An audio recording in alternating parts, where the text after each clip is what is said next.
Sometime today, Darren Garrett, John Rodriguez, and I will be certified, qualified, and the terms of our predecessors will be over. The revised agenda should also state that if all new board members are certified by their counties by the December 7th meeting, the selection of new board officers will occur then as well. Furthermore, I cannot see how it can be permissible to disenfranchise the incoming trustees who have been certified by the December 7th meeting. All trustees who are certified should properly take their place on the board at the December 7th meeting. It is inappropriate and counterproductive for outgoing board members to choose the interim chancellor. That task and the accountability that goes with it should rest with the new board. In the unlikely situation that the elections of all incoming board members have not been certified by December 7th, the interim chancellor interviews can still take place as scheduled, but the board's discussion of the candidates and their vote to choose one must be put off until the 14th. Thank you. So that was my proposal. And then I was told that the agenda could not be changed without the direction of 4 board members. So to me, that is putting board protocol ahead of state election code and law. And I think there's a serious problem when you decide that some laws you are going to follow and other laws you are going to ignore. Thank you. Well, there's been protocol, and as far as I'm concerned, during my tenure, that no one board member could amend the agenda. This isn't a capricious whim of mine. I'm just asking that the board follow the law. And that's what we're trying to do here. Well, what I would suggest is that we continue addressing sort of the process before we talk about the vote. That we can, I do think that it would be productive to have a vote as to what you're recommending. But I think we ought to talk about the process and what we're looking at before. And no vote would be involved in doing that, just sharing perspective. You mean like can the interim apply for the permanent, Yeah. etc.? That makes sense. Think that would be okay? That's okay with me. I think pretty much we're all in agreement to that part. So we don't have our first interviewer until 1 o'clock. We don't have any questions yet. No, I'm saying. Okay. Well, can we, If you let me talk finish, about? I mean, this is part of the thing, is we gotta finish a conversation without Okay. interruption. So I was just gonna say, we have 1 o'clock, Gina is gonna pass out some information on how do we proceed from here. So. Yeah. Okay, so I gather we're gonna address questions first, and then we'll interview the candidates, and then talk about process and voting after all the candidates are done. Well, I think Mike's issue about the interim applying for the permanent might affect. I think especially for new trustees, it give them a perspective to say, oh, that's something that I never thought about. That may be a good question to explore further with the candidate themselves. Then we should probably decide that, because we have some folks who are in the applicant pool that may well apply for the Right. permanent position. So Well, why don't we talk about that one first, in terms of thought process? Should we do that or not? You should. I like that. Yeah,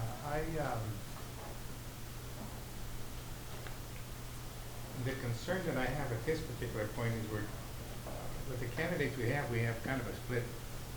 We have 2 candidates that we're going to interview that just want to apply for the interim position. They do not care to be considered for long-term longevity. Mm-hmm.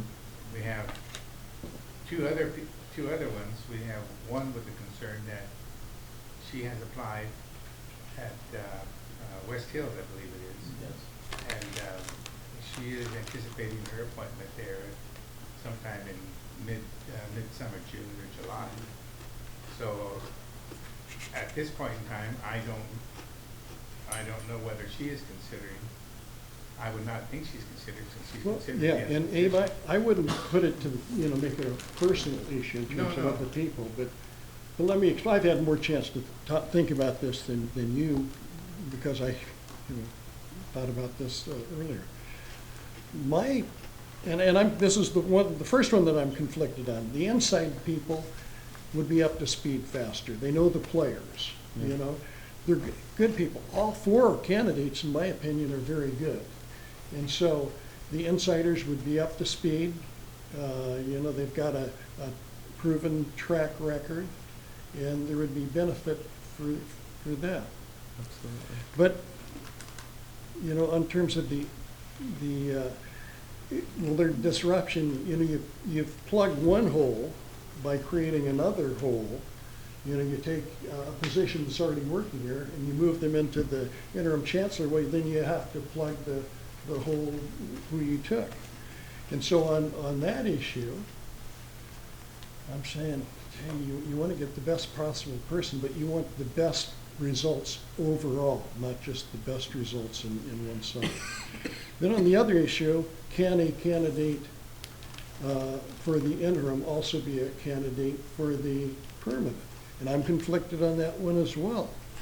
But my concerns are if the internal candidate got the interim job, that's really giving them a leg up, or it could be a disadvantage for the permanent position. And it sort of short circuits a little bit the participatory governance process, because if someone comes in and does a really good job that we would hope, then I don't think it's as robust a process for the constituents of the district to be able to get in there and say, these are the people that, you know, we have another candidate that's really good, and it's hard to argue against someone that's in there and doing a job already. So, you know, people that I've talked to at other schools in higher education tend to lean toward not allowing the interim to run or to be a candidate for the full-time. And that's where I came out on. So, you know, being conflicted, I think I resolved that I just think it's better to not allow an interim to become a candidate for that. I think it's just more fair, and I think it keeps the participatory governance side a little wider open, that they really have a input in terms of who we would be selecting. Well, another point to support that is that it lessens the pool. When people find out that there's an interim and that person is also applying, it's like, oh, well, that's pretty much a shoe, and I'm not coming in. Which is not a very good way to think about it, I agree, but it puts that little spot in there thinking that there's an interim and they're also applying for the permanent, so that person has a leg up. So I never thought about that, but that's... it lessens the pool, of which we need. It is a tough call, but I think Joan's probably the best argument for the counter argument. Yeah. Because if we went with that, we wouldn't have had Joan. I also think it's contrary to our grow your own. We do want to give those folks maybe a little bit of an advantage. So it is kind of it's a tough call. Well, the other factor is, I just thought about this, we should have decided that before we took interim applications. Probably not fair to say that we wanted to do the application. That just popped in. That is a good point. And I want to say that one positive of allowing an interim to apply for the permanent position is it's like having an intern, and the board gets to see how do I work with this person, There's that part. you know, and or this isn't working, you know, Mm-hmm. and so we really get a chance to do that and see, you know, how it works out, and so I think I would not want to limit an interim to prevent them from applying for the permanent, particularly because we didn't state that in the name. Well, I don't think we'd have an alternative. I mean, if a person wants to apply, they're legally can apply. That's not what Mike said. Well, I mean, what I'm no, bringing this up yeah, is I'm that talking we're about going through the applying. interviewing process, especially for new trustees that have not had this. I think that's a legitimate question to the people that are interviewing, since we don't know. Would you be a candidate? And maybe that makes a difference in who you'd select, how you want to go this way. Yeah, I'm conflicted. It's not easy. But if you ask them that question, Like, if you're an interim, then would you apply? But what if they don't even get picked for an interim? Then I guess I said, well, don't bother to apply, right? I mean, that's. Not necessarily. No, you don't think so? Because if the interim doesn't work out for whatever reason, if something were to go wrong, maybe they're the next best candidate. Or- Yeah, that's one thing, Siegfried and I had a good, short, long meeting, let's put it that way, in which he asked me about a policy, student policy about He's our the student trustee. student trustee being able to express some opinion on some of the decisions that are made by the board. And I'm glad I was going to bring that up. And this would be an opportunity for you to expand on whatever you would, your interest would be at this point in time. Well, I think what I said was as definite as I was going to make it. Really just saying that if we have an interim, if for whatever reason the interim doesn't work out, the point of having an interim is so that we can either become comfortable or decide that something isn't working. And by extension, those that we turned away in the interim interviews shouldn't be, forbidden from applying again. And that's just, I don't know, maybe if it doesn't work out, of course, there should be another interim interview process, but aside from that, I don't know. That's a strong possibility also. Well, and as much as I don't like to have that, I think Ann's point was well taken. If we didn't state that before, how can we say now? I mean, we said, okay, everybody apply, and so people have applied. Now we're saying, if you're going to be the interim, you can't apply. And it's like, well, I didn't know that. I might not have applied for the interim if I didn't think that I couldn't apply for the permanent. That isn't fair. It's a deterrent. So I kind of don't think we can do that at this point, unless we tell the internal candidates, if you get this position, you can't apply for the permanent, so they know that going in, so they can Think how withdraw. Joan would have reacted to that. She might have, but that was a kind of a special sort of a situation. Maybe it will have, I don't know. Yeah, I just. Well, we can kick this around some more, but I think what we want to do is we have about 22 minutes before, so why don't we let Gina go ahead and pass out the information. So again, these are just suggestions in the packet that I sent to you over the weekend. The packet that I sent to you over the weekend said, please feel free to bring your own. This is a compilation from former CEO level interviews.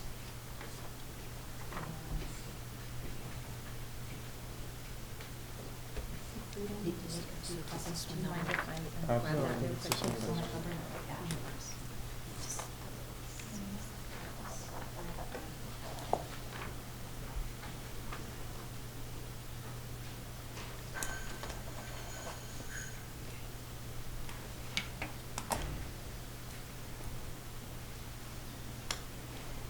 Do you need a pen? No, I've got one first, thanks.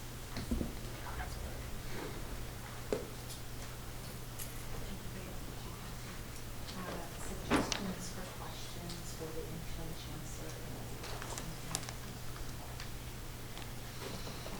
Number 5, the second word should be your. Sorry, can't help it. So Darren got it too, so Oh, you're in all right. good company.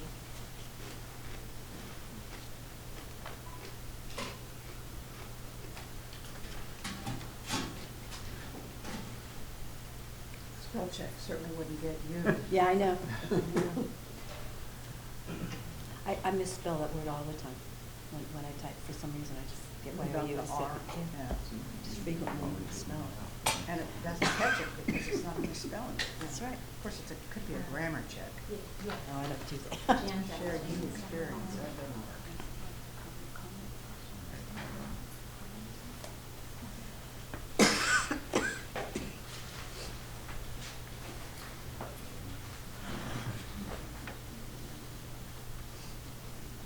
How many questions do we want, Abe? We have 9 scheduled, and then if anybody that has any additional questions. it may be that we want to ask all the candidates the same question. Yeah. Right. But I don't like question number 2 myself. I think we should eliminate that question. Too big. Well, I mean, I don't know. Why don't you like it? What can you offer us? What can you do for us? Well, don't we want to know that? I think we know that from what they've already filled out. I mean, I just think Oh. asking people to brag and boast, I don't know. Maybe there's something that we don't know. Of course it is. Well, I don't like it, so. It might be something that we look for a candidate to bring up, but to ask them is maybe too, I don't know, invasive. If they come up with the answer to that question without us asking them, it becomes a better candidate. But So in about an hour, you will likely be able to ask maybe 7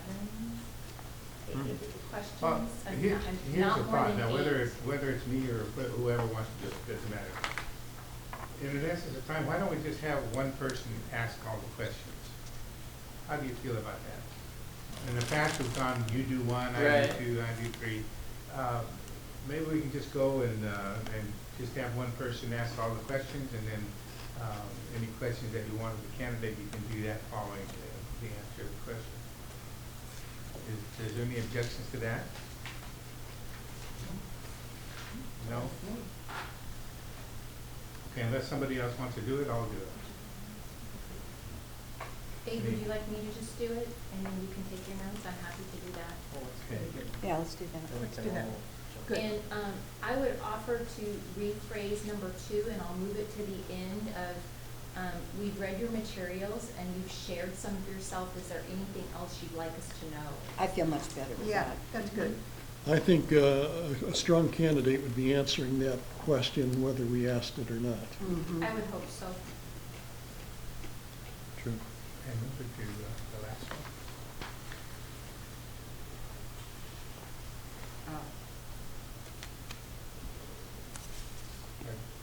Yeah, she's going to say anything else you'd like us to know, pretty much as the last, that'd be the follow-up, Gina? Yeah, the very last question. So I'm striking 2, rephrasing it, and moving it to just the end, just sort of the follow-up.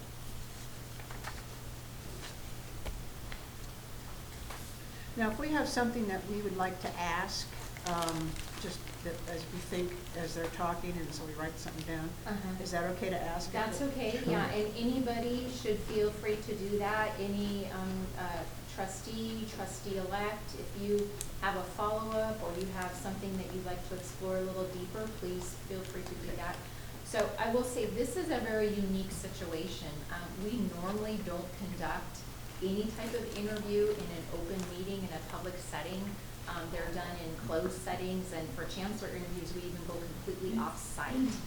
And it's very confidential, everything's controlled, we don't hand out questions, I collect every piece of paper. But in the interest of transparency and being able to include our trustee-elects in the process, we put it in the open meeting setting, so that's why we're here today. But I'm not disseminating questions beyond you folks here at the table, because the candidates are going to be waiting up in the hallway. So we don't have to ask, it's not as structured as you would a regular search committee interview, because this is a 6-month interim. You're getting essentially services for 6 months. It's important that it be the right fit, but at the end of the day, this person is just here to bridge our gap until the permanent chancellor search is ready to go. And if you all are going to take a different direction, we probably should be talking about that in December, because we are launching that second chancellor search. We're going back out again, and we'll talk about that at the December meeting, the calendar and the process, and working with the consultants again. So the questions are a little more free form. If you have a follow-up, feel free to ask it. Trustees-elect, feel free to ask any follow-up and questions that you have. But we do really need to try to stick to an hour with 4 candidates. That takes us right up to 5 o'clock, and then you still have the other matters to work on and discuss later. So. Well, we definitely have to work in a break. Yeah, yeah. And some may be shorter, some may be Okay. longer. Mhm. Different people are more gracious than others, and so we'll see how it goes. And if we may get through all 9 and then have copious time for break. And I would ask though that we not discuss the individual candidates. That's part of deliberations, and at the end of the day, we'll figure out what that looks like. And I'll go ahead and advise them when they come in that we have an hour, the interview is about an hour, to remind them. And Oh, we do have a clock on yeah, we that have a wall. clock Okay, back there. because I was thinking, oh boy, they're at a disadvantage because I can see the clock, but There's one that's on each really side. helpful. Yeah. Yeah. Anything else? The only thing that I would ask, if you do ask a follow-up question, is make sure that we ask it of the other candidates too, so, if it's relevant to the question. If it's relevant, for sure. We need to be fair to everybody, and, but like I said, we don't have to be as scripted, because this is a different sort of process in the interim process. You'll And notice the map. Just say you have up to an hour, don't say you have an hour, Yeah. up to. Yeah. No, You'll I should have notice, said 45 minutes. yeah, that we. Well, we'll just let them know when they're seated. When they come to 45 minutes, I'll let them know that also after we've done that. So what we attempted to do here was touch on the major thematic roles that came out of the Chancellor search brochure. So there's a question on accreditation, working with the presidents and the colleges, working with an elected board, student success, participation in initiatives around student success and instructional activities, participatory governance, fiscal management, FTE as generation enrollment management, and then just general leadership style, challenges, questions, and then we'll wrap up with them sharing anything else they'd like to add. If we've missed anything, feel free to ask it, but we need to minimally make sure that you write it down at some point, or I'll try to write it as you're speaking, because Jan needs it for the record. Any other questions or concerns anybody has? I just want to reiterate that in the deliberation that we had for the permanent chancellor, which we decided to go back out to the search, I think we were all in agreement that the new board would be fully engaged in that process. I mean, it was a gimme that happened to occur. So we wanted to make sure that if we went out, that everybody knew that the new board would be fully engaged in selecting the new chancellor. So we have 2 different situations here. One is that we're just trying to hire an interim chancellor until we proceed with the process of hiring a new chancellor. Anything else that we might think of before we interview our first candidate? We've got a few minutes. Anybody like a break? Pardon? Anybody like a break? We've got just a few minutes. Or do you want to start right in? Why don't we just take about a little 5-minute break? Anybody want to get something snack on there? But we have about 12 minutes, so we'll wait till 5 till.